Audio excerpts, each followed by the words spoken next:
हमारे चैनल रोशनी की बात में आपका स्वागत है।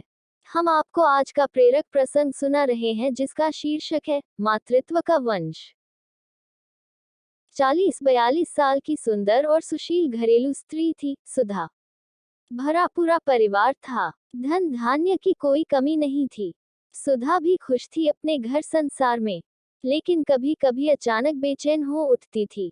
इसका कारण वह खुद भी नहीं जानती थी। पति उससे हमेशा पूछते कि उसे क्या परेशानी है, पर वह इस बात का कोई उत्तर न दे पाती।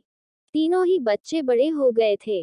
सबसे बड़ा बेटा इंजीनियरिंग के तीसरे वर्ष में था, मंझला पहले वर्ष में और छोटा 10वीं में था। तीनों ही किशोरावस्था में थे। अब उनकी रुचि के विषय अपने पिता के विचारों से ज्यादा मेल खाते थे। वे ज्यादातर समय अपने पिता, टीवी और दोस्तों के साथ बिताते थे। सुधा चाहती थी कि उसके तीनों बेटे उसके साथ भी कुछ समय बिताएं, पर उनकी रुचियां कुछ अलग थीं। अब वे तीनों ही बच्चे नहीं रह गए थे, धीरे धीरे वे पुरुष बनते जा रहे थे। एक सुबह सुधा ने अपने पति से कहा, क्या आप मेरी खुशी के लिए भी कुछ करेंगे? पति ने कहा, हाँ हाँ क्यों नहीं, तुम कहो तो सही। सुधा सहमते हुए बोली, मैं एक बेटी गोद लेना चाहती हूँ।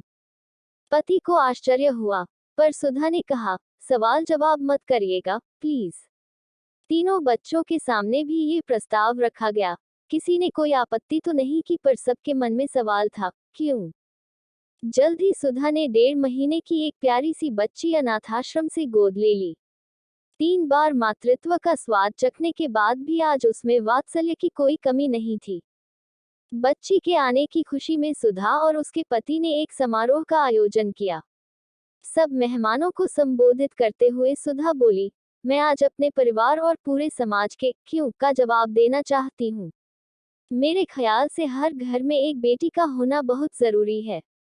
बेटी के प्रेम और अपनेपन की आर्द्रता ही घर के सभी लोगों को एक दूसरे से बांधे रखती है। 3 बेटे होने के बावजूद मैं संतुष्ट नहीं थी। मैं स्वयं की परछाई इनमें से किसी में नहीं ढूंढ पाती। बेटी शक्ति है, सृजन का स्रोत है। मुझे दुख ही नहीं, पीड़ा भी होती है जब मैं देखती हूँ कि किसी स्त्री ने अपने भ्रूण की हत्या बेटी होने के कारण कर दी।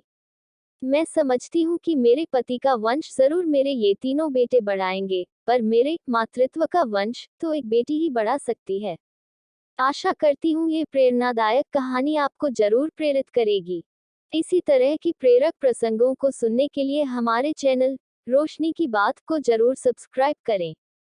इस वीडियो को लाइक करें और शेयर भी करें, ताकि आपके शेयर करने से किसी के जीवन में बदलाव हो सके। धन्यवाद।